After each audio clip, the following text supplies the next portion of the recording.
Mabel. The sharp voice of Patricia Whitmore cut through the morning silence like expensive crystal hitting marble. The senator's wife is coming for lunch.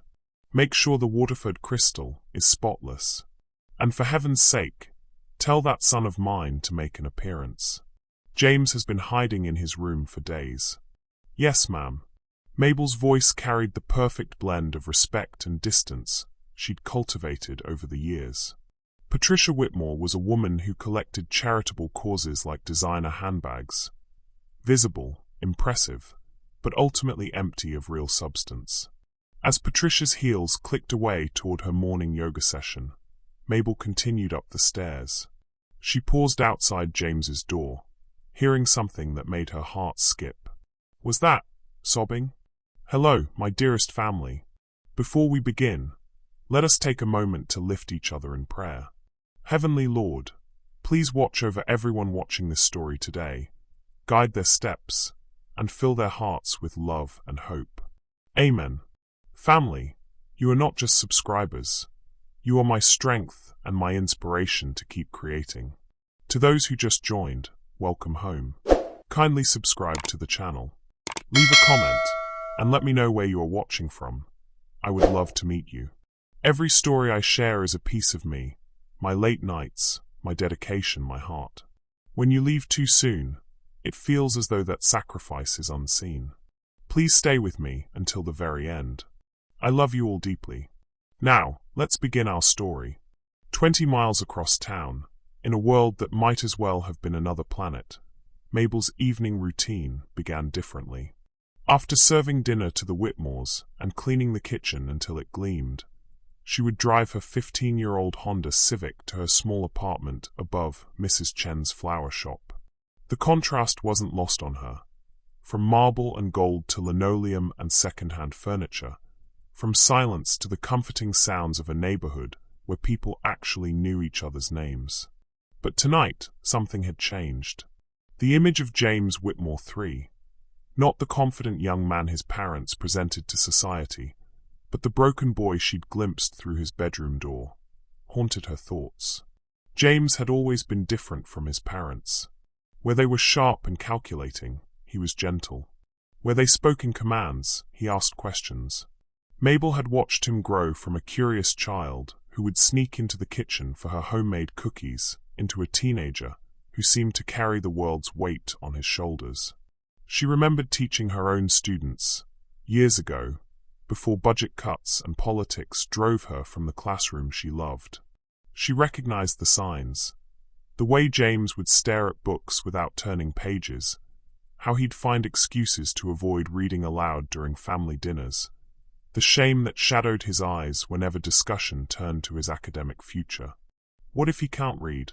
The thought had whispered to her for months, but she'd pushed it away. Rich kids didn't have learning disabilities. They had tutors, resources, opportunities. Except, what if all those advantages meant nothing when you were too ashamed to admit you needed help? Back at the mansion, James Whitmore III sat in his bedroom, surrounded by the trappings of privilege that felt more like prison bars with each passing day. AP literature textbooks lay open on his mahogany desk, the words swimming before his eyes like black ants on white paper. Harvard applications deadline loomed. Family expectations pressed down like lead blankets, and James felt like he was drowning in plain sight. At 17, James was tall and lean like his father, with the kind of classical features that photographed well at charity galas. But unlike Richard Whitmore, whose eyes held the cold confidence of inherited power, James's blue eyes carried a vulnerability he'd learned to hide behind practiced smiles. The children's book, Charlotte's Web, borrowed secretly from the library, lay face down beside him. He'd been trying to read it for weeks, hoping that starting with something simple might unlock whatever was broken inside his brain. Instead, each failed attempt felt like another nail in the coffin of his future. "Some pig," he whispered, the only words he'd managed to decipher on today's attempt. Even those had taken him 20 minutes to sound out. A soft knock interrupted his spiral of self-hatred. "Master James?" Mabel's voice carried through the oak door, gentle as rainfall. I brought fresh towels. Come in, he called, quickly shoving the book under his pillow and grabbing a calculus textbook as camouflage. Mabel entered carrying an armload of Egyptian cotton towels that cost more than her monthly rent. But her eyes weren't on the luxurious linens. They were on James, reading him like the books he couldn't manage. She saw the red-rimmed eyes, the tense shoulders, the way he gripped that textbook like a lifeline. "You all right, baby?" The endearment slipped out before she could stop it, years of maternal instinct overriding professional boundaries. James looked up, startled by the genuine concern in her voice. When was the last time anyone, had asked if he was okay and actually waited for an answer? "I'm fine," he said automatically, but his voice cracked on the lie. Mabel set down the towels and moved closer, her motherly instincts overriding 15 years of maintaining proper distance. "Honey, I've been cleaning up after folks long enough to know the difference between fine and falling apart. You want to talk about what's eating at you?" James stared at her, this woman who had been part of his daily life for years, but whom he'd never really seen. Her face was kind, lined with laugh lines that spoke of joy found in simple things. Her eyes held wisdom earned through experience, not purchased with tuition. For a moment, he almost told her everything. Almost confessed that the golden boy everyone expected to follow in his father's footsteps couldn't read his own name without struggling. Almost admitted that every day was a performance, every conversation a carefully choreographed dance around his devastating secret. But shame won, as it always did. "Just stressed about college applications," he said, forcing his practiced smile back into place. Mabel nodded, but James caught something in her expression, understanding mixed with sadness, as if she knew exactly what burdens felt like when you carried them alone. "Well," she said softly, "if you ever need someone to listen, I'm pretty good at that. Had plenty of practice." As she moved toward the door, James called out impulsively, "Mabel, what did you do before you worked here?" She turned, surprise flickering across her features. In 15 years, no Whitmore had ever asked her a personal question. "I was a teacher," she said simply. "Taught English at Lincoln High for 18 years. Something shifted in James's chest, like a locked door creaking open just a fraction. Did you like it?" Mabel's smile transformed her entire face. "Loved it. There's nothing like watching a child discover they can read a whole book by themselves, or seeing their eyes light up when they finally understand a poem. Words have power, James. They can change everything." After she left, James sat in the growing darkness of his room, her words echoing in his mind. He pulled Charlotte's Web from beneath his pillow and stared at its simple cover. Words have power. What if she was right? And what if, just maybe, she might be willing to help him find that power too? Outside his window, the last light of day painted the sky in shades of hope and possibility. Change was coming to the Whitmore mansion, arriving quietly on the soft-soled shoes of a woman who understood that sometimes the most important lessons happened far from any classroom. The discovery came 3 days later, during the kind of spring rainstorm that made the Whitmore mansion feel both cozy and cavernous. Mabel was collecting laundry from James's room when she heard it, a sound that stopped her heart. Quiet, desperate sobbing. She found him in his walk-in closet, hidden behind rows of designer clothes he never cared about, clutching that same children's book like it might save his life. The sight broke something open in her chest. This boy, this almost man, reduced to tears by something most people took for granted. "James!" Her voice was barely a whisper. He looked up, his face a map of shame and desperation. No practiced smile this time, no careful deflection. Just raw, honest pain. "I can't," his voice cracked. "I can't read it, Mabel. I can't read anything. Everyone thinks I'm this smart kid who's going to Harvard, but I can't even get through Charlotte's Web." The words hung between them like a bridge neither was sure they should cross. 15 years of professional boundaries, of staying in her lane, of being invisible. All of it wavered in the face of this broken boy's honesty. Mabel set down the laundry basket and sank to the closet floor beside him, her knees protesting against the hardwood. This close, she could see the exhaustion etched in his young face, the weight he'd been carrying alone. "How long?" she asked gently. "Forever." James wiped his nose on his sleeve, looking suddenly like the lost child he'd probably always been. "I mean, I can read some words. Simple stuff. But anything complex just moves around on the page. Letters flip, words disappear. By the time I sound out one sentence, I've forgotten what the beginning meant." Mabel's teacher heart recognized the signs immediately. "Dyslexia," she said softly. James flinched as if she'd slapped him. "Don't say that word. My father says only lazy people and excuse makers have learning disabilities. He says Whitmores don't have defects." The cruelty of it made Mabel's hands clench into fists. She'd seen this before. Bright children convinced they were stupid because the adults in their lives couldn't see past their own ignorance. "Baby, look at me." She waited until his red-rimmed eyes met hers. "Having dyslexia doesn't make you defective any more than needing glasses makes you broken. It just means your beautiful brain works differently. Some of the smartest people in history had dyslexia. Einstein, Agatha Christie, Whoopi Goldberg." "Really?" The hope in his voice was heartbreaking. "Really? And you know what else? Every single one of them had someone who believed in them enough to help them find their way." Mabel reached out, her weathered hand covering his smooth one. "The question is, do you want help?" James stared at their joined hands, black and white, servant and master, woman and boy, seeing not difference but possibility. "My parents can't know," he whispered. "If they found out, what happens in this house after 9 p.m. is between you, me, and God," Mabel said firmly. "But James, honey, I need you to understand something. This won't be easy. Learning to read with dyslexia takes time, patience, and a whole lot of courage.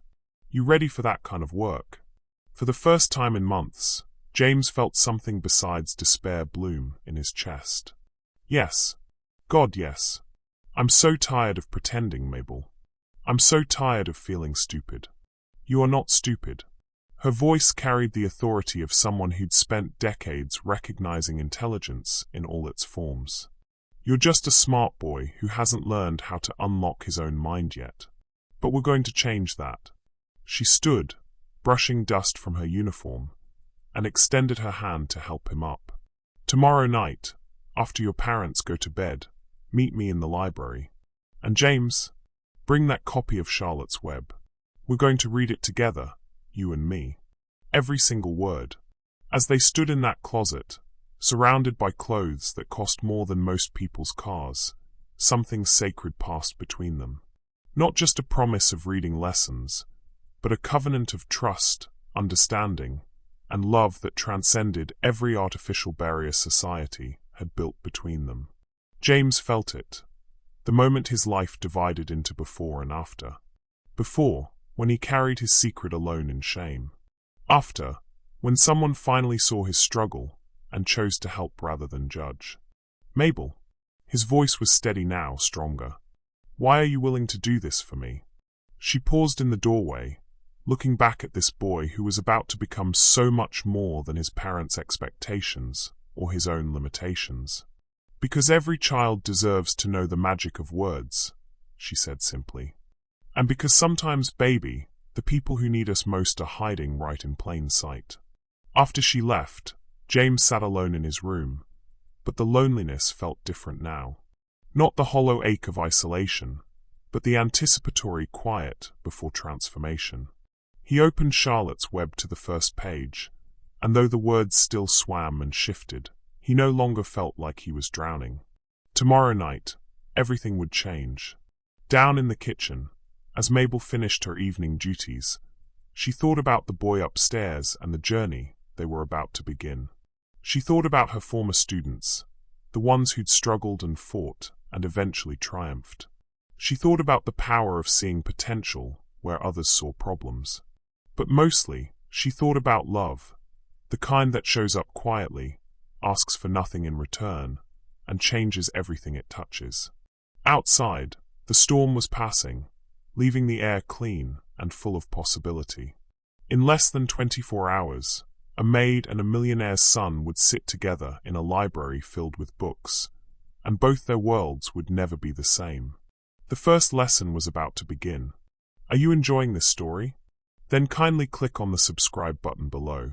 This encourages me to bring you more heartwarming stories like this. You can also like and share with loved ones.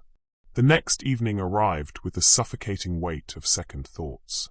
James paced his bedroom like a caged animal, checking his Rolex every few minutes as 9 p.m. approached. What had felt like salvation in yesterday's emotional storm now felt like potential disaster in the cold light of reality. What if someone catches us? What if Mabel changes her mind? What if I really am as hopeless as I think? Downstairs, Mabel moved through her evening routine with unusual precision, each task completed with the mechanical efficiency of someone trying not to think. She wiped the same counter 3 times, rearranged the silverware drawer that was already perfect, and found herself staring at the grandfather clock as if it might offer answers to questions she was afraid to ask. What am I doing? I could lose everything. This job, my apartment, my references. 15 years of careful boundaries, and I'm about to cross every single one. At 8:47 p.m., Richard Whitmore's voice boomed from the living room. Patricia, have you seen my reading glasses? I need to review the Morrison contract before tomorrow's meeting. The irony twisted like a knife in Mabel's chest. Here was a man who took reading so much for granted he misplaced the tools that made it easier, while upstairs his son suffered in silence over words that refused to behave. James seems distracted lately. Patricia's voice drifted toward the kitchen. I do hope he's taking his Harvard application seriously. The Weatherby's son just got early acceptance to Princeton. Mabel's hands stilled on the dish towel. Even from 2 rooms away, she could feel the weight of expectations pressing down on James like atmospheric pressure before a hurricane. At 9:15 p.m., James finally crept down the hallway toward the library, his bare feet silent against the Persian runners. Every shadow seemed to hide watching eyes. Every creak of the old house sounded like footsteps that might betray him. He paused outside his parents' bedroom, listening to the muffled sounds of late-night television, then continued his careful journey. The library door was slightly ajar, warm light spilling into the hallway like a golden invitation. James hesitated, his hand trembling on the brass handle. Once he walked through that door, there would be no pretending anymore. No more hiding behind fake smiles and careful deflection. Just the raw truth of his limitations, exposed to someone whose opinion had started to matter more than he wanted to admit. Inside, Mabel sat in one of the leather armchairs, Charlotte's Web, open in her lap, but she wasn't reading. She was staring at the thousands of books that lined the mahogany shelves, classics, bestsellers, reference volumes, thinking about all the worlds contained in those pages that James couldn't access. This is madness, she told herself for the 100th time. You're a maid, not a miracle worker. What makes you think you can succeed where expensive tutors have probably failed? But even as doubt whispered its poison, she remembered the broken boy in the closet, the raw desperation in his voice when he'd finally told the truth. Some things mattered more than job security. Some risks were worth taking. The soft click of the door made them both freeze. James stepped into the room, and they stared at each other across an ocean of uncertainty. He looked younger in his pajamas and bare feet, more vulnerable than she'd ever seen him. She looked smaller in the massive leather chair, suddenly aware of how presumptuous this whole idea might seem to him in the harsh light of reality. I wasn't sure you'd come, Mabel said softly. I almost didn't. James remained by the door, as if keeping his escape route clear. What if someone hears us? What if my father? Your father is watching the late news with your mother. Same routine every night for 15 years. But Mabel's voice carried more confidence than she felt. "James, if you've changed your mind." "I haven't." The words came out sharp, defensive. "I mean, I want to do this. I just—" He ran a hand through his dark hair, the gesture so achingly young it made Mabel's heart clench. "What if I really can't learn? What if we try and nothing changes? Then what?" The question hung between them like a challenge. Mabel set the book aside and stood, moving closer to this boy who was brave enough to show up despite his terror. "Then we'll have tried," she said simply. "And that'll be more than you've had before. Someone who sees your potential instead of your problems." James wanted to believe her. God, how badly he wanted to believe that the woman standing before him, this gentle, intelligent woman his parents barely acknowledged existed, could somehow unlock the prison his mind had become. But 17 years of failure weighed heavy on his shoulders. "My father hired tutors when I was younger," he said quietly. "Expensive ones from elite agencies. They all said the same thing eventually, that I wasn't applying myself, that I lacked focus and discipline. One of them told my parents I was probably just not college material." Rage flashed through Mabel's eyes, quick and fierce as summer lightning. "Those people didn't know you. They saw test scores and behavior, not the brilliant mind trying to break free." She took another step closer. "James, honey, I've taught hundreds of students. I can spot intelligence from across a crowded classroom. You have it, in spades. We just need to find the right key to unlock it. But what if? Baby, we could what if ourselves to death and never get anywhere." Mabel's voice carried the gentle firmness of someone accustomed to coaxing frightened students toward growth. "The only way to find out what's possible is to start. One word, one page, one small victory at a time." James looked around the library, at the books that had been his tormentors for so long, and tried to imagine them as allies instead. It felt impossible, like trying to befriend a pack of wolves. "I'm scared," he admitted, the words barely audible. "Good," Mabel said, surprising him. "If you weren't scared, it wouldn't mean anything. The bravest thing you can do is show up afraid, and try anyway." She moved to the small reading table near the window, where she'd arranged a few simple materials, colored overlays, large print paper, different colored pens. Tools of the trade she'd learned about in her teaching days, resources for students whose minds worked differently. "We start small," she said, her voice taking on the professional calm she'd perfected in years of working with struggling readers. "No pressure, no judgment. Just you, me, and the words." James took a tentative step toward the table, then stopped. "Mabel, what if my parents find out and fire you? I couldn't live with that." The question revealed more than he probably intended. Not just fear for her job, but genuine care for her well-being. It was the first time in 15 years a Whitmore had considered the consequences their actions might have on her life. "Let me worry about that," she said firmly. "You just worry about learning to read. Deal?" James looked at her for a long moment, this woman who was risking everything to help him, and felt something shift inside his chest. Not just gratitude, but the beginning of trust, real trust, built on mutual respect rather than obligation or hierarchy. "Deal," he whispered.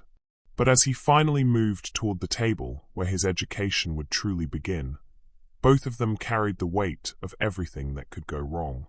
The house felt enormous around them, full of secrets and sleeping parents and the ever-present threat of discovery. Tomorrow would bring the first real lesson. Tonight was just about showing up, about proving to each other that this fragile alliance was worth the risk. Neither of them slept well that night, their dreams filled with swirling letters and harsh voices, and the terrifying possibility that love might not be enough to overcome a lifetime of shame. But they had shown up. They had chosen courage over comfort, connection over safety. And sometimes, that's exactly where miracles begin. The call came at 2:17 a.m. on a Tuesday, shattering the Whitmore household's pristine silence like a rock through cathedral glass. Mabel jerked awake in her small apartment, her phone buzzing insistently on the nightstand. "Mabel?" Patricia Whitmore's voice was sharp with panic, stripped of its usual commanding tone. You need to come immediately. Richard's in the hospital, heart attack. We're at Presbyterian General. 20 minutes later, Mabel stood in the mansion's marble foyer in her hastily thrown-on clothes, watching Patricia pace like a caged leopard. The woman's perfectly styled hair was disheveled, her makeup smeared, her hands shaking as she clutched her phone. The senator's dinner tomorrow. I have to cancel. And the charity board meeting. God, the Morrison deal. Patricia's words tumbled over each other in a cascade of barely controlled hysteria. James, where is James? As if summoned by his name, James appeared at the top of the staircase, his face pale in the dim light. He'd obviously been awake. Probably hadn't slept at all since their conversation in the library 3 nights ago. Is Dad going to be okay? His voice cracked on the question. The doctors say he's stable, but... Patricia's composure finally cracked completely, tears streaming down her cheeks. I can't leave him. I won't. But there's so much. The business, the appointments. Mabel stepped forward, her voice calm in the chaos. What do you need me to do? Stay here with James. Handle the calls, counsel everything. I don't know how long. Patricia grabbed her purse, her movements frantic. The house phones will be ringing constantly. Tell everyone Richard is indisposed but recovering. Don't mention the heart attack. Not until we know more. And just like that, she was gone, leaving Mabel and James alone in the vast house with only the ticking of the grandfather clock and the weight of suddenly shifted circumstances. They stood in awkward silence for a moment, the crisis having stripped away all pretense. Here they were, not Maid and Master's son, but 2 people thrust together by fate, connected by a secret that seemed both more and less important in the face of life and death. He's going to be okay, Mabel said softly, though she wasn't sure if she was trying to convince James or herself. James sank onto the bottom step of the staircase, suddenly looking every inch the frightened 17-year-old he was. What if he's not? What if he dies thinking I'm this disappointment who can't even read? The raw pain in his voice hit Mabel like a physical blow. She moved to sit beside him on the marble steps. Propriety be damned. Your father loves you, baby. Whatever else is complicated between you two, that's not. Does he? James's laugh was bitter. Sometimes I think he loves the idea of me. The son who'll take over the business, go to Harvard, marry well. But the real me? The one who can't get through a simple paragraph? I don't think he even knows that person exists. The phone rang, sharp and demanding. Mabel rose to answer it, but James caught her hand. Don't leave, he said quickly, then flushed at the desperation in his voice. I mean, after you take the call. Don't go back to your apartment tonight. Please. Something in his eyes, vulnerability mixed with genuine need, made the decision easy. I'll stay, she promised. The next few hours blurred together in a strange, suspended reality. Phone calls came in waves, business associates, society friends, family members, all wanting information Mabel couldn't give and Patricia wouldn't want shared. James sat nearby, listening to her handle each call with professional grace, watching her protect his family's privacy with a loyalty they'd never openly acknowledged, but always taken for granted. Mrs. Whitmore is with her husband at the hospital, became Mabel's standard response. Mr. Whitmore is receiving excellent care, and the family appreciates your concern. As dawn crept through the mansion's tall windows, painting everything in soft gold, the calls finally slowed. Mabel found James in the kitchen, sitting at the breakfast bar where she'd served him countless meals over the years, staring at a cup of coffee that had long gone cold. When's the last time you ate? She asked, already moving toward the refrigerator with the automatic care of someone who'd spent years nurturing others. I'm not hungry. Grief is exhausting, baby. You need fuel. She began pulling ingredients from the fridge. Eggs, cheese, the good bacon Patricia insisted on. Besides, your mama's going to have enough to worry about without you making yourself sick. As she cooked, James watched her move around the kitchen with practiced efficiency. This was her domain, he realized, not because she was relegated to it, but because she'd made it a place of warmth and sustenance. How many meals had she prepared in this room? How many small acts of care had gone unnoticed, unappreciated? Mabel. His voice was quiet, thoughtful. What was it like? Being a teacher, I mean. She paused in her stirring, a soft smile crossing her face. It was like being a detective and a cheerleader and a magician all at once. Every day brought puzzles to solve, not just academic ones, but human ones. Why is this child angry? What's hiding behind that shy smile? How do I reach the kid who's convinced he's stupid? Did you miss it? When you had to stop teaching? The question hung in the air while Mabel plated the eggs, her movements suddenly careful, deliberate. Every day, she said finally. Teaching isn't just what I did, it was who I was. When budget cuts forced me out, I felt like I'd lost a piece of my soul. James felt something twist in his chest, guilt mixed with understanding. I'm sorry. For what, honey? That you had to give up what you loved. That you ended up here, taking care of people who don't appreciate you. He paused, then added quietly, taking care of me. Mabel set the plate in front of him and took the stool beside him. A breach of protocol that somehow felt perfectly natural in the strange intimacy of crisis. James, look at me. She waited until his eyes met hers. Every person I've ever cared for has been a choice. Every meal cooked, every room cleaned, every worry carried, all of it chosen. And you? Honey, you've been a joy to watch grow up, even from a distance. Especially now, seeing the man you're becoming. Even though I can't read? Because you're brave enough to want to learn. Her voice carried absolute conviction. That takes more courage than most people show in a lifetime. They sat in comfortable silence as James ate, the kitchen warm with morning light and something deeper. Understanding, maybe, or the beginning of real friendship. What would you risk to help someone unlock their potential? Share in the comments about a time someone saw more in you than you saw in yourself. The phone rang again, jarring them back to reality. This time it was Patricia, her voice exhausted but relieved. He's stable. Awake. Asking about business, which the doctors say is a good sign. She paused. How's James?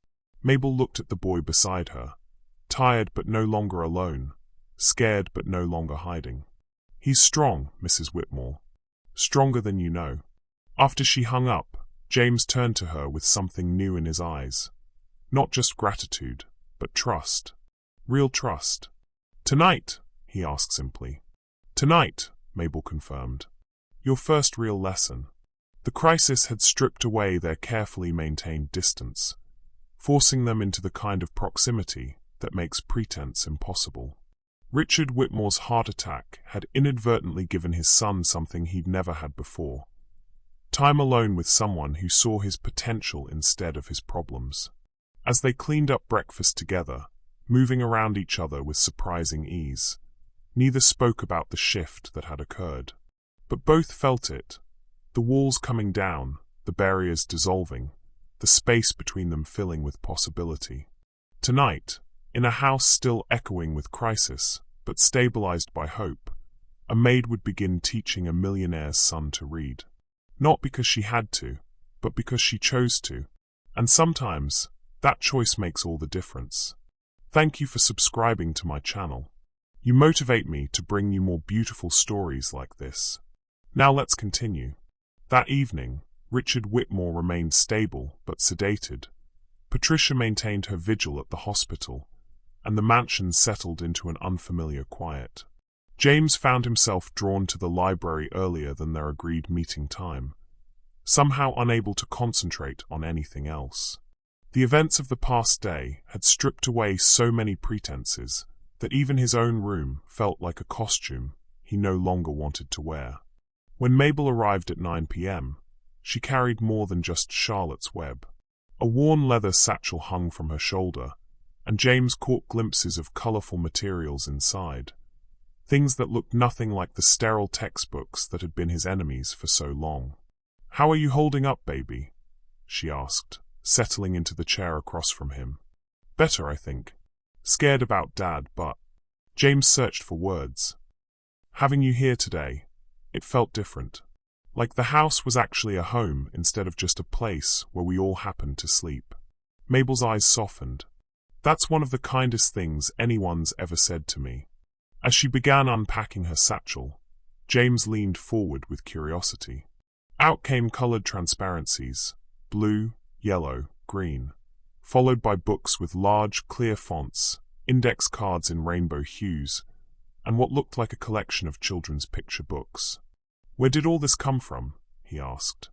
Mabel's hands stilled on a well-worn copy of The Giving Tree. "Storage unit across town. I kept my teaching materials when I left Lincoln High. Couldn't bear to throw them away. They were like pieces of my heart." She pulled out a photograph that had been tucked between the pages of a reading workbook. It showed a younger Mabel standing in front of a classroom full of diverse faces. Children of all colors beaming at the camera, some holding up books, others displaying artwork.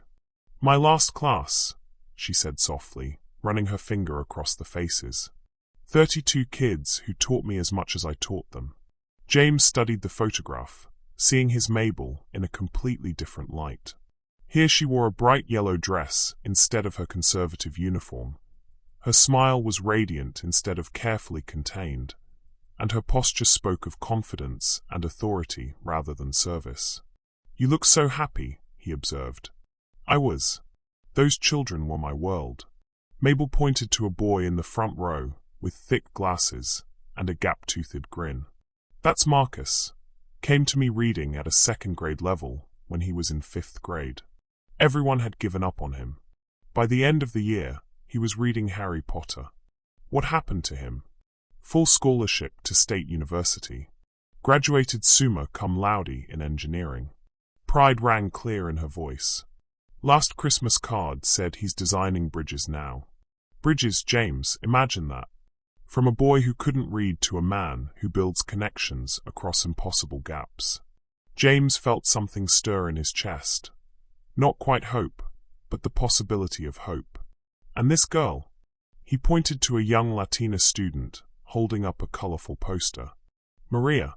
Selective mutism. Wouldn't speak in class for the first 3 months. But she could write poetry that would make you weep. I created a silent sharing corner where students could post anonymous work. By December, she was reading her poems aloud to the whole class.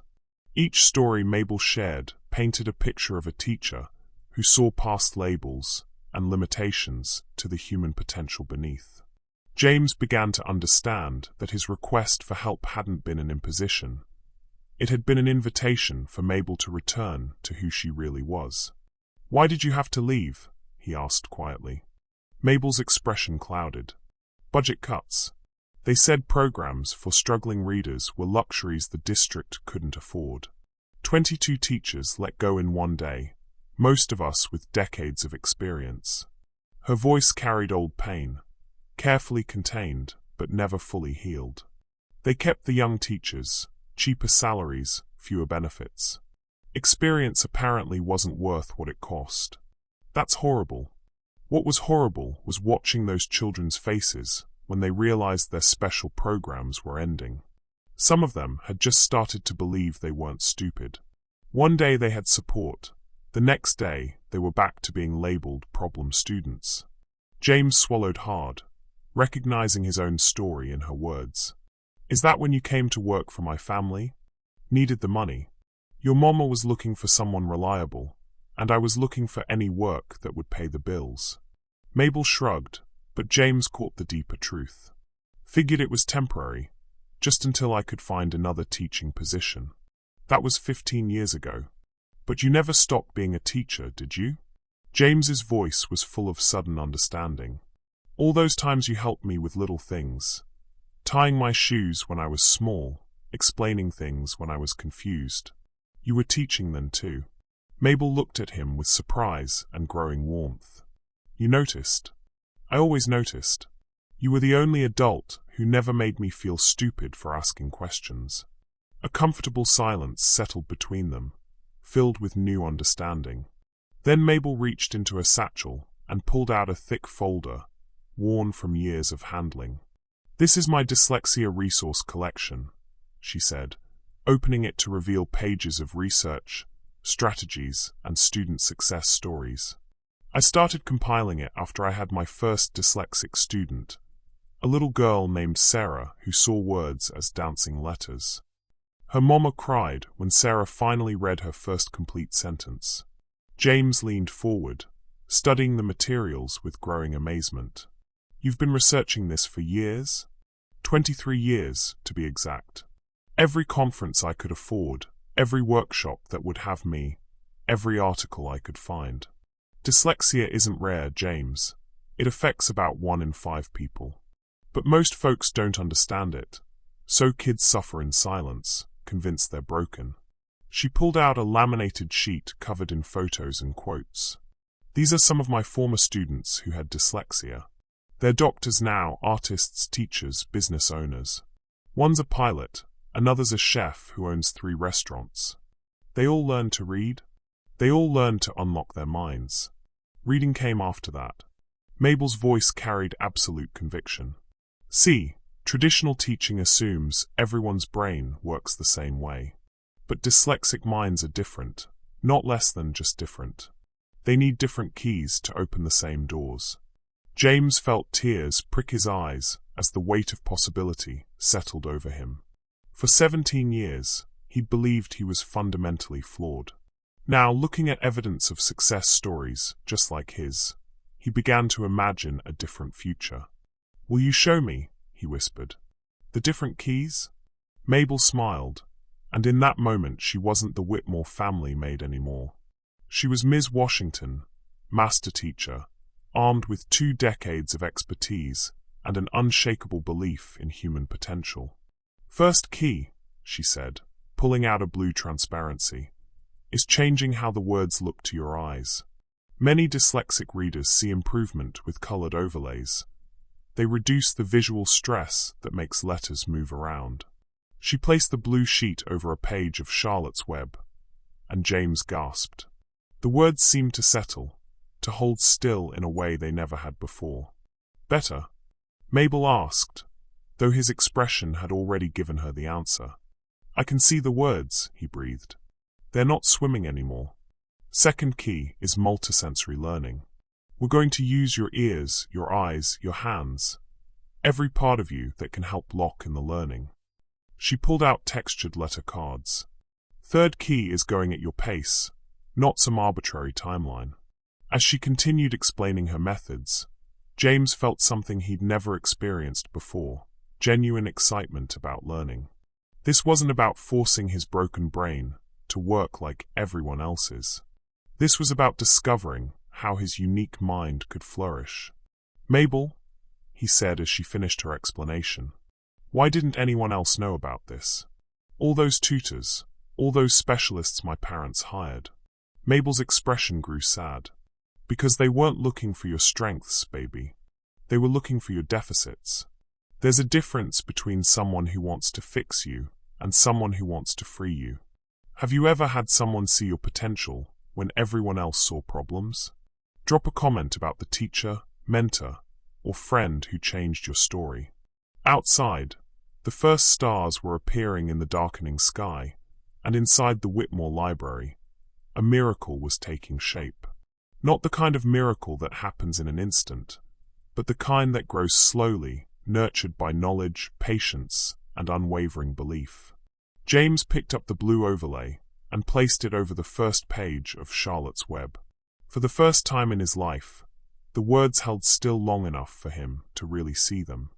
"Where's Papa going with that axe?" he read slowly, his voice filled with wonder. Mabel's eyes filled with tears of joy. "There's my student," she whispered. "Ready to learn how to fly?" The lessons were about to truly begin. 2 weeks into their nightly sessions, the Whitmore Library had transformed from James's place of torment into a sanctuary of possibility. Richard was recovering well at home, Patricia had resumed her social calendar, and life had returned to its familiar rhythm. with one beautiful exception. Every evening at 9 p.m., teacher and student met among the leather-bound volumes that had once seemed like accusers, but now felt like witnesses to something extraordinary. "Some pig," James read aloud, his finger tracing under the words on the page. The blue overlay had become his faithful companion, and tonight he was reading with more fluency than he'd ever imagined possible. "Beautiful," Mabel said softly. "Now, what do you think Charlotte means when she weaves those words?" James paused, considering. 3 weeks ago, he would have panicked at such a question, afraid of giving the wrong answer. Now, he'd learned that Mabel wasn't looking for perfection. She was looking for thinking. "Maybe," he said slowly, "she's trying to save Wilbur by making the humans see him differently. Like, instead of just seeing bacon, they see something special." Mabel's face lit up. "That's exactly right, baby. And what does that remind you of?" The question hung in the air, and James felt understanding dawn like sunrise. People seeing what they expect to see instead of what's really there. And sometimes it takes someone who cares enough to help others see the truth. Their eyes met across the small reading table, and James felt the weight of metaphor settling between them. How many people had looked at him and seen only a disappointment, a lazy rich kid who wouldn't apply himself? How many had never bothered to look deeper? "Is that why you're helping me?" he asked quietly. "To help people see I'm not just a pig headed for slaughter?" Mabel reached across the table and covered his hand with hers. "Honey, I'm helping you because you deserve to know how brilliant you are. Not for anyone else's eyes, but for your own heart." They were halfway through chapter 3 when James suddenly stopped reading and looked up. "Mabel, can I ask you something personal?" "Of course. Do you have children?" A shadow crossed her face, brief but unmistakable. "Had one. A daughter. Lost her when she was 16. James's breath caught. "I'm sorry. I shouldn't have." "No, it's okay." Mabel's voice was gentle but firm. "Car accident, 10 years ago. Drunk driver ran a red light." She was quiet for a moment, then added, "Kenya was going to be a teacher too. Said she wanted to follow in Mama's footsteps." The weight of that loss settled between them, and James suddenly understood something profound about the woman sitting across from him. The care she showed him, the patience, the unwavering belief. It wasn't just professional. It was maternal love with nowhere else to go, finding a home in the heart of a boy who desperately needed it. "She would have been proud of you," James said softly, "for not giving up on teaching, even after everything." Tears glistened in Mabel's eyes. "And she would have loved you, baby. You've got that curiosity she had, always asking why and what if. That's the mark of a real learner." They sat in comfortable silence for a moment, the grief and gratitude weaving together into something sacred. Then Mabel wiped her eyes and smiled. "Now, where were we?" "I believe Templeton the rat was being his usual selfish self." As James resumed reading, his voice carried new warmth. This wasn't just about words anymore. It was about connection, about two wounded souls finding healing in the act of learning together. The rat had no morals, no conscience, no scruples, no consideration, James read, then looked up with a grin. "Kind of sounds like some people I know." "James Whitmore." Mabel gasped in mock horror. "Are you making a social commentary about your parents' friends?" "Maybe," he said with teenage mischief. "Mrs. Henderson definitely has no scruples when it comes to gossip." They dissolved into laughter, and for a moment they weren't maid and employer's son. They were simply two people sharing joy over a good book and a perfectly timed joke. "You know what I love about reading with you?" James said as their laughter subsided. "What's that?" "You make it fun. All my life, reading has felt like punishment. But with you, it feels like..." He searched for the right words. "Like we're exploring together. Like every page might hold a surprise." Mabel felt her heart swell. "That's because reading should be an adventure, not an ordeal. Books are doorways, James. They lead to places you never knew existed, introduce you to people you never knew you needed to meet." "Like Charlotte and Wilbur?" "Like Charlotte and Wilbur." And like you and me, baby. This book brought us together in ways I never expected. As the evening progressed, they moved beyond Charlotte's Web to explore other materials Mabel had brought. She showed him how to break down longer words into manageable parts, how to use context clues when he got stuck, how to trust his intelligence even when the letters misbehaved. "Try this one," she said, pointing to a word in their new book. Construct construction.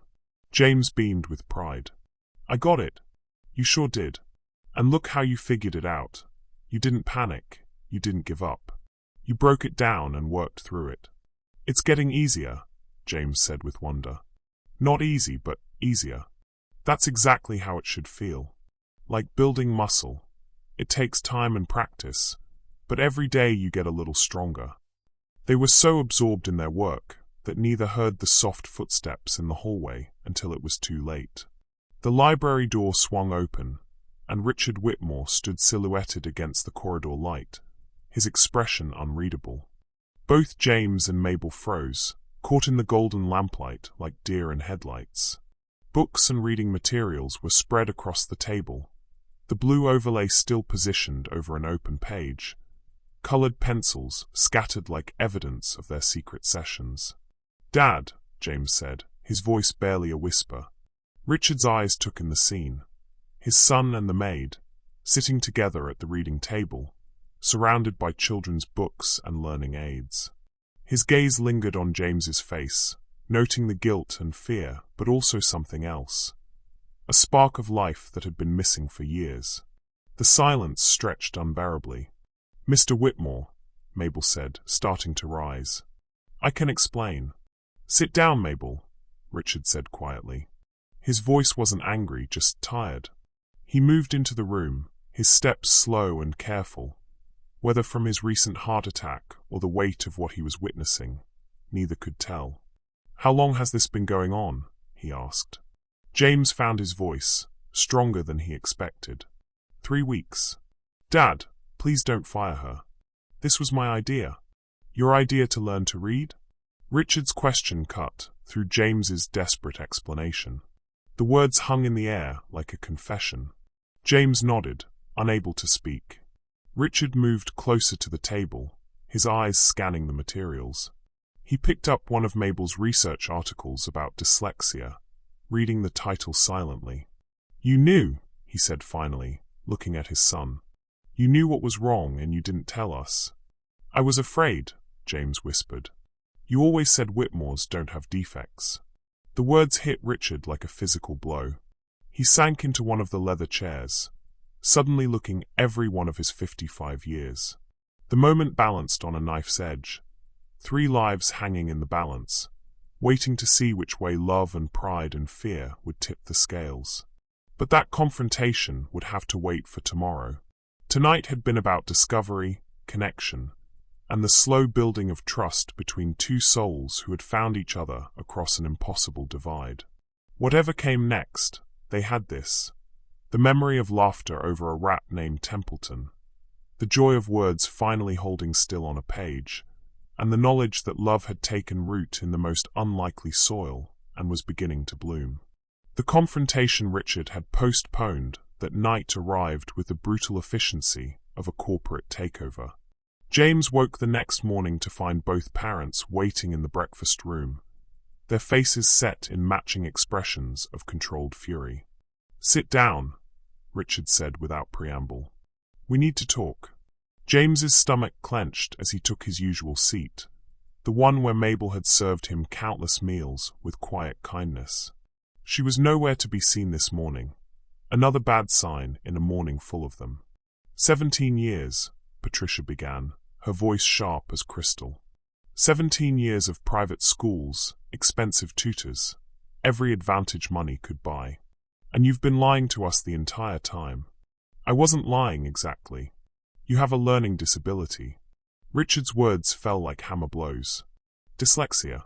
Do you have any idea what this means for your future? For Harvard? For the business?" James felt the familiar shame rising in his throat, but underneath it stirred something new, a spark of the confidence Mabel had been nurturing. "It means I need to learn differently. It doesn't mean I can't learn. Don't be naive, Patricia snapped. Do you think Harvard accepts defective students? Do you think our competitors will respect a CEO who can't read a contract? The word defective hit James like a slap. All those nights with Mabel, all her stories of successful students, all her patient explanations that different wasn't less than, and his own mother reduced him to that single, crushing word. Mabel says lots of successful people have dyslexia, James said quietly. Einstein, Agatha Christie. Mabel? Richard's voice turned dangerous. This is about that woman filling your head with false hope, making you think you can succeed despite your condition. She's been helping me. I can read now, really read. Chapter books, not just picture books. She's been manipulating you, Patricia corrected. Can't you see that? She's taken advantage of your desperation to make herself feel important, playing teacher when she's nothing but hired help. The cruelty of it stole James's breath. That's not true. She cares about me. She cares about keeping her job, Richard said coldly. Do you think she'd risk everything for you if you were anyone else's son? If we weren't paying her salary? Doubt crept into James's mind like poison. Was it possible? Had all those warm moments, all that patient teaching, been nothing more than calculated job security? Where is she? James asked, suddenly needing to see Mabel's face, to have her confirm what his heart knew, but his wounded mind was beginning to question. Gone, Patricia said with satisfaction. We let her go this morning, gave her 2 weeks severance and a strong recommendation, more than she deserved for overstepping her boundaries. The world tilted sideways. You fired her? We had to, Richard said, and for a moment his voice carried what might have been genuine regret. James, son, I know you think we're being harsh, but that woman was giving you false hope. She was setting you up for failure on a much larger scale. She was teaching me to read. She was teaching you to accept limitations, Patricia corrected, to settle for being less than what a Whitmore should be. Would you rather struggle through life with a disability, or would you rather we find real solutions? James stared at his parents, seeing them clearly for perhaps the first time. They weren't evil. They genuinely believed they were protecting him. But their protection felt like suffocation, their love like a cage built from their own fears and prejudices. What real solutions? He asked, though he dreaded the answer. Richard and Patricia exchanged glances, the kind of silent communication that came from 25 years of marriage and shared priorities. We've spoken to Dr. Harrison at the Bradford Institute, Richard said. They specialize in intensive intervention for learning disabilities. 6 months of residential treatment, followed by a specialized private school that caters to students with challenges. You want to send me away? We want to get you help, Patricia said firmly. Real help from real professionals. Not fantasy solutions from someone whose only qualification is 15 years of cleaning our house. The dismissal of Mabel's expertise, the reduction of her 2 decades of teaching experience to mere housekeeping, ignited something fierce in James's chest. She has more teaching experience than anyone at Bradford Institute, he said, his voice rising. She helped hundreds of students before budget cuts destroyed her career. She knows more about dyslexia than any doctor you've ever consulted. She filled your head with romantic nonsense, Richard shot back. Made you think you could overcome this through willpower and bedtime stories. Life doesn't work that way, James. Disabilities require management, not denial. I'm not denying anything. For the first time in my life, I understand what's wrong with me and how to work with it instead of against it. What's wrong with you, Patricia said coldly, is that you've been enabled by someone who had no business interfering in our family. The conversation spiraled from there, voices rising, accusations flying, 17 years of frustration and disappointment pouring out like poison from a lanced wound. James defended Mabel with a passion that surprised even him, while his parents systematically dismantled every argument he made. Finally, Richard played his trump card. If you truly believe this woman cares about you more than her paycheck, then why didn't she fight to stay? Why did she take the money and leave without even saying goodbye? The question hit James like a physical blow. He'd been wondering the same thing, the doubt eating at him like acid. If Mabel truly cared, if their connection had been real, wouldn't she have fought for him? She probably thought it was better for me if she went quietly, he said, but his voice lacked conviction. Or, Patricia said with surgical precision, she got what she wanted out of the arrangement and moved on to the next opportunity. James felt something break inside his chest, not clean like a bone snapping, but messy like a heart tearing apart. The possibility that his parents were right, that Mabel had been using him, felt worse than any reading disability ever could. I want to see her, he said desperately. I want to hear it from her. Absolutely not, Richard said firmly. James, you're going to Bradford next week. This conversation is over.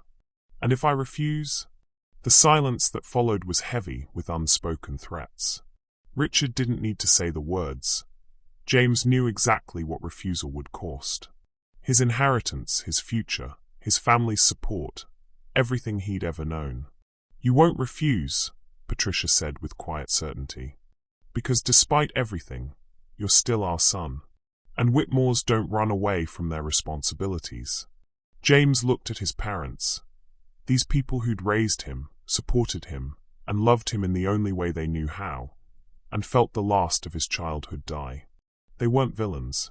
They were just people so terrified of their son's imperfections that they'd rather ship him away than learn to see his potential. Fine, he said quietly. I'll go to Bradford. The victory felt hollow in the breakfast room's perfect silence. Richard and Patricia exchanged relieved glances, but James saw the cost of their triumph in the set of his son's shoulders, the deadness in his eyes. This is for the best, Patricia said, but she sounded like she was trying to convince herself as much as him. James nodded and excused himself, climbing the stairs to his room with legs that felt like lead. Behind him, his parents began making phone calls, setting wheels in motion that would carry their son away from the woman who'd finally taught him to believe in himself. In his room, James sat on his bed and stared at the copy of Charlotte's Web Mabel had left for him. He opened it to the page they'd been reading together, but without the blue overlay, without her patient voice, without the warmth of shared discovery, the words swam meaninglessly before his eyes. Maybe his parents were right. Maybe it had all been an illusion, a temporary magic that couldn't survive in the harsh light of reality. But even as doubt consumed him, a small voice in his heart whispered that love, real love, didn't disappear just because people tried to convince you it had never existed. The question was whether he was brave enough to listen to that voice, or whether he'd let his parents' fears become his own. Outside his window, storm clouds were gathering, and James couldn't shake the feeling that everything he'd learned to hope for was about to be washed away.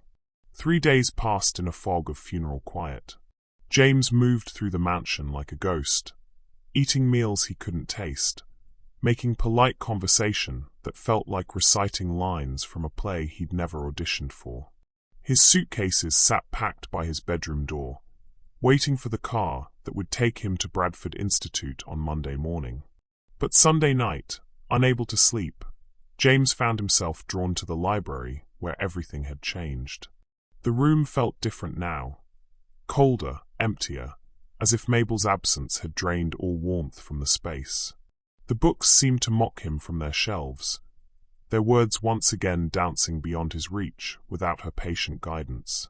He sat in the chair where she'd taught him to see letters as allies instead of enemies, and noticed something that made his heart skip. There, tucked beneath the lamp base, was a folded piece of paper he'd somehow missed. With trembling fingers, James opened it to find Mabel's careful handwriting, not the rushed scrawl of someone fleeing, but the deliberate penmanship of a teacher leaving one final lesson.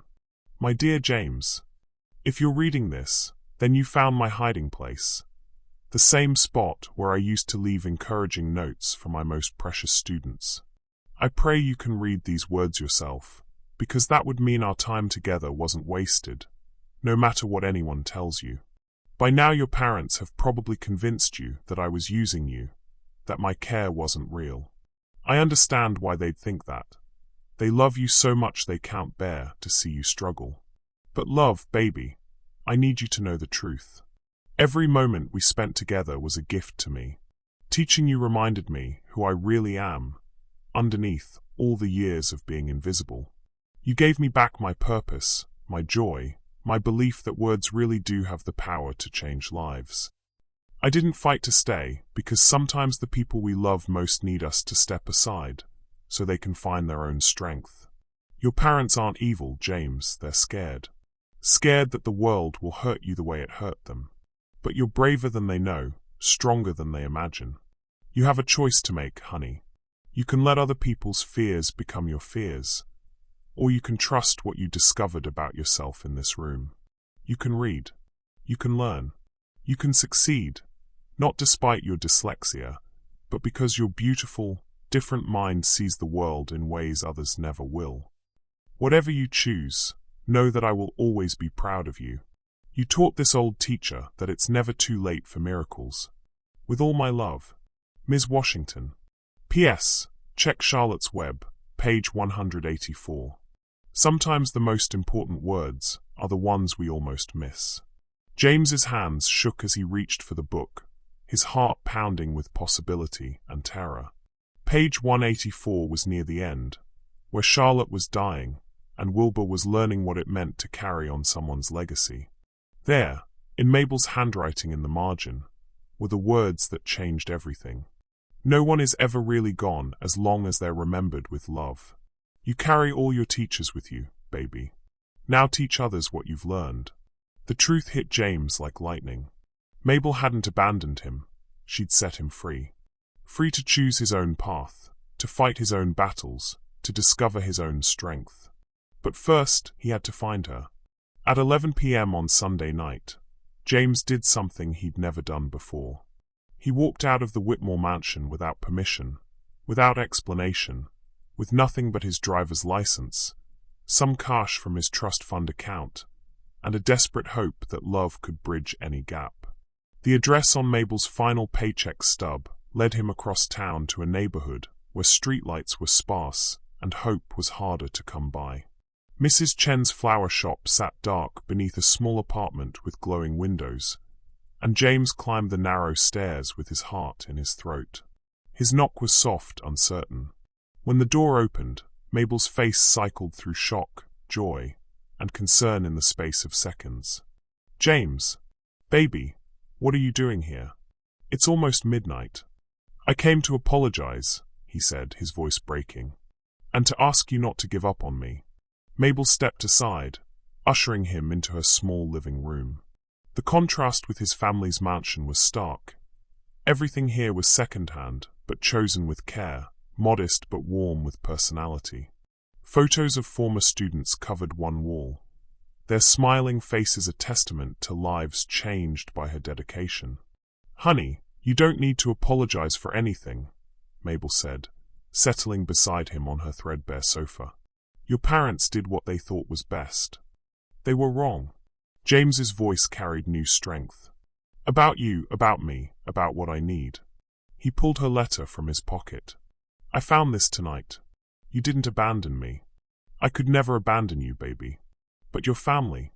My family is terrified that I'll embarrass them. But you? You saw something in me worth nurturing." James leaned forward, his eyes bright with determination. "I don't want to go to Bradford, Mabel. I want to stay and learn and prove that different doesn't mean defective." Mabel's eyes filled with tears. "James, what you want and what's possible aren't always the same thing. Your parents have legal authority. Not for much longer." James's statement hung between them like a bridge spanning an impossible chasm. "I turn 18 in 4 months. I can make my own choices then. But until then? Until then, I need to know that someone still believes in me. That when I finally get the chance to choose my own path, I'll have someone in my corner who knows what I'm capable of." The weight of what he was asking settled between them. Not just tutoring, not just secret lessons, but a commitment that could cost Mabel everything. Her references, her reputation, her carefully rebuilt life. "Your parents will never forgive me if I encourage this," she said quietly. "My parents will never forgive themselves if they realize they tried to fix something that was never broken." James reached for her hands. "Mabel, you taught me that words have power. Well, I'm choosing to use mine. I love you, not like a son loves his mother, but like a student loves the teacher who saved his life. You're family to me. Real family." The tears Mabel had been fighting finally spilled over. "You're family to me too, baby. The son I never got to see grow up." They sat in the comfortable silence of truth finally spoken. Two souls who'd found each other across impossible circumstances and chosen love over convenience. "So what do we do?" James asked finally. Mabel wiped her eyes and straightened, the teacher in her rising to meet this challenge. "We get strategic. You go to Bradford, for now. But you write to me every week, and I'll write back with lessons hidden in regular letters. You study their methods, learn what you can, but never forget what you learned here. And when I turn 18, I come home. I finish high school on my own terms, apply to colleges that understand learning differences, and show everyone what I'm really capable of. It won't be easy, honey. People will try to convince you that what we have isn't real, that what you learned here won't last." James thought of Charlotte's words to Wilbur, about carrying love forward even when the one who gave it is gone. "Then I'll have to prove them wrong, won't I?" As James prepared to leave Mabel's apartment, she pressed something into his hand, a small blue overlay, worn from use. "For when you need to remember that the words will hold still for you," she said. "And James, when you write to me, don't just tell me about your lessons. Tell me about the boy who's becoming a man, about the dreams you're building, about the person you're choosing to become." James hugged her then, neither caring about propriety or social boundaries, just two people who'd found each other against all odds and refused to let fear win. "I'll make you proud," he whispered. "You already have, baby. Now go show the world what I already know, that you're extraordinary exactly as you are." As James walked back through the quiet streets toward home, he felt something he'd never experienced before. Not the absence of fear, but the presence of courage. Tomorrow would bring consequences, confrontations, and the beginning of the hardest fight of his life. But tonight, he'd made his choice. He'd chosen love over fear, truth over convenience, his own voice over everyone else's expectations. And sometimes, that choice is exactly where miracles begin. 8 months later, the letter arrived on a Tuesday morning in March, official and thick with possibility. James stared at the Harvard University seal, his hands trembling as he sat in his dorm room at Bradford Institute. Around him, the sterile walls were covered with photos from home, but not the mansion.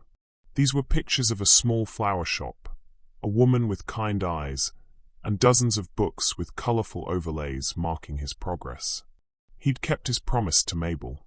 Every week for 8 months, letters had traveled between Massachusetts and home, carrying hidden lessons disguised as casual conversation, encouragement wrapped in everyday observations, and love that refused to be diminished by distance. The Bradford Institute had been everything his parents promised: clinical, efficient, and utterly joyless. The doctors spoke of managing his condition and realistic expectations. They taught him coping strategies, but never celebrated his victories. They saw his dyslexia as a problem to solve rather than a difference to embrace. But Mabel's weekly letters had sustained him, reminding him who he really was beneath their labels and limitations. "Remember, baby," her last letter had said, "you're not broken. You're uniquely made. Every struggle is teaching you compassion. Every victory is proving your strength. Don't let anyone convince you to think small about your life." Now, at 18 and legally free to make his own choices, James held his future in his hands. He opened the letter with the careful precision Mabel had taught him. slowly, methodically, giving his dyslexic brain time to process each word without panic. Dear Mr. Whitmore, we are pleased to inform you that you have been accepted to Harvard University's class of 2026, with full recognition for your outstanding academic achievement and compelling personal essay about overcoming learning differences. James read the words 3 times before they fully sank in. Harvard. Not just acceptance, but celebration of exactly what his parents had tried to hide. His phone rang immediately. He'd listed Mabel as his emergency contact, not his parents. Baby, how did it go? Her voice carried across the miles like a warm embrace. I got in, James whispered, then louder, laughing through tears he didn't realize were falling. Mabel, I got into Harvard. They didn't just accept me despite the dyslexia. They said my essay about learning differences was one of the strongest they'd received. The silence on the other end lasted, so long James worried the call had dropped. Then he heard it, Mabel Washington crying with pure joy. I am so proud of you, she finally managed. So incredibly proud. But baby, I'm not surprised. I've been watching you become the man you were always meant to be. I couldn't have done this without you. Every lesson you taught me, every time you made me believe in myself, it's all here in this letter. No, honey, this victory is yours. I just helped you see what was already inside you. James closed his eyes, feeling the truth of her words settle into his bones. I want to come home, Mabel. Not to the mansion, to you. I want to celebrate with the person who made this possible. Then come home, baby. Come home. The next day, James walked into Mrs. Chen's flower shop like a conquering hero returning from war. The elderly florist beamed at him, gesturing toward the stairs with flowers in her arms. She's been cooking all morning, Mrs. Chun said in her accented English. Very excited, very proud of her boy. Her boy. The words warmed James more than any family legacy ever could. He found Mabel in her tiny kitchen, surrounded by the scents of his childhood. The cookies she used to sneak him, the soup she'd made when he was sick, the cornbread that tasted like love itself. There's my college man, she said, turning from the stove with arms wide open. James stepped into her embrace and felt 17 months of separation melt away. This was home, not marble floors and crystal chandeliers, but the warmth of unconditional love and unwavering belief. Look at you, Mabel said, holding him at arm's length. So tall, so confident. You carry yourself different now. I carry myself like someone who knows his worth, James said. Someone taught me that words have power, and I finally learned how to use mine. They sat at her small table, sharing a feast she'd prepared in celebration, and James told her everything. About Bradford's cold efficiency, about the other students who'd given up hope, about the day he'd realized that healing wasn't about becoming someone else, but about becoming more fully himself. The essay that got me into Harvard, he said, pulling out a printed copy. I wrote it about you. About us. About what happens when one person refuses to give up on another. Mabel took the papers with reverent care, adjusting her reading glasses. As she read, James watched her face transform. Surprise giving way to joy, joy giving way to tears. The black maid who secretly taught me to read didn't just change my life, she read aloud. She saved it. In a world that wanted to fix me, she taught me I wasn't broken. In a system that saw disability, she saw possibility. She proved that the most powerful education happens when someone loves you enough to see your potential and patient enough to help you find it. Mabel set down the essay, her hands shaking. James, honey, this is beautiful. But you know what the most beautiful part is? What? That you found your voice. That scared boy who couldn't read Charlotte's Web grew up to write words that will change how people think about learning differences. And that's not even the best part, James said, his eyes bright with excitement. Harvard has a program for students with learning differences. They want me to help develop new strategies for dyslexic learners. I'll be studying education, Mabel. I want to become a teacher. The words hung in the air like a benediction. After all the pain, all the struggle, all the nights of doubt and fear, this was where the path had led, back to the beginning, back to the transformative power of a teacher who sees potential in every student. Your parents, Mabel began carefully, are learning to be proud of the son they actually have instead of the son they thought they wanted. James's voice carried hard-won peace. It's taken time, but Dad's heart attack taught them something about what really matters. They may never fully understand, but they're trying. And they're okay with you being here? With us? James smiled. They're the ones who told me where to find you. Apparently, Mom kept your address all this time. Said she always knew I'd need to come back and properly thank the woman who saved her son. As evenings settled over the small apartment, James and Mabel sat surrounded by the comfortable quiet of dreams fulfilled. On the table between them lay the Harvard acceptance letter, the essay about their journey, and a worn copy of Charlotte's Web, the book that had started everything. Want to read some? James asked, reaching for the blue overlay that had traveled with him to Bradford and back. I'd love that, Mabel said. James opened to the final chapter, where Wilbur has grown strong and wise, where Charlotte's legacy lives on in new generations, where love proves more powerful than loss. Wilbur never forgot Charlotte, James read, his voice steady and sure. Although he loved her children and grandchildren dearly, none of the new spiders ever quite took her place in his heart. She was in a class by herself. He looked up to find Mabel watching him, with eyes bright with unshed tears. You know what I think Charlotte would say if she could see us now? Mabel asked. What? Some student. Some teacher. Some love. They laughed together, two people who had found each other across impossible circumstances and chosen to build something beautiful from the broken pieces of their separate sorrows. What teacher, mentor, or unlikely friend helped you discover your own potential? Share in the comments about someone who believed in you when you couldn't believe in yourself, because those stories need to be told and celebrated. Kindly like and share this story with your loved ones. Make sure you have subscribed to this channel for more beautiful stories like this. Click on the subscribe button right now if you haven't done so. Outside the window, the first stars were appearing in the darkening sky, and inside Mrs. Chen's flower shop apartment, a miracle was being celebrated. Not the kind that happens in an instant, but the kind that grows slowly, nurtured by patience, courage, and love that refuses to quit. In the fall, James would go to Harvard, carrying with him everything Mabel had taught him about the power of words and the strength found in accepting who you are. He would study education, help other students with learning differences, and eventually write books about the transformative power of teachers who see potential where others see problems.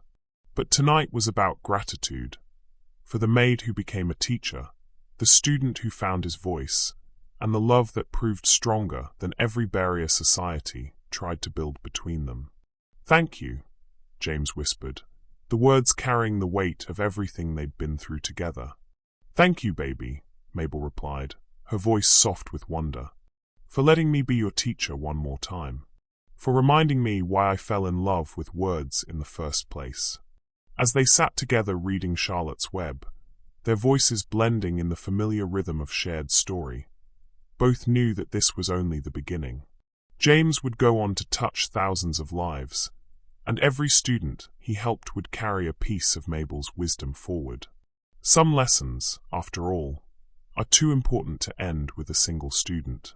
They ripple outward, generation after generation, teacher after teacher, heart after heart, until the whole world knows the truth that Mabel Washington taught a scared boy in a mansion's library. Everyone deserves to discover the magic of words. Everyone deserves someone who believes in their potential. And sometimes, the most unlikely teachers give us the most important lessons of all.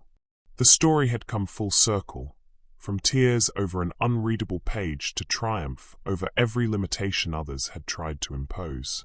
And in that small apartment above a flower shop, surrounded by the evidence of dreams fulfilled and love vindicated, Two souls celebrated the victory that had been 8 long months in the making. Love had found its way home, and it was more beautiful than either of them had ever dared to imagine.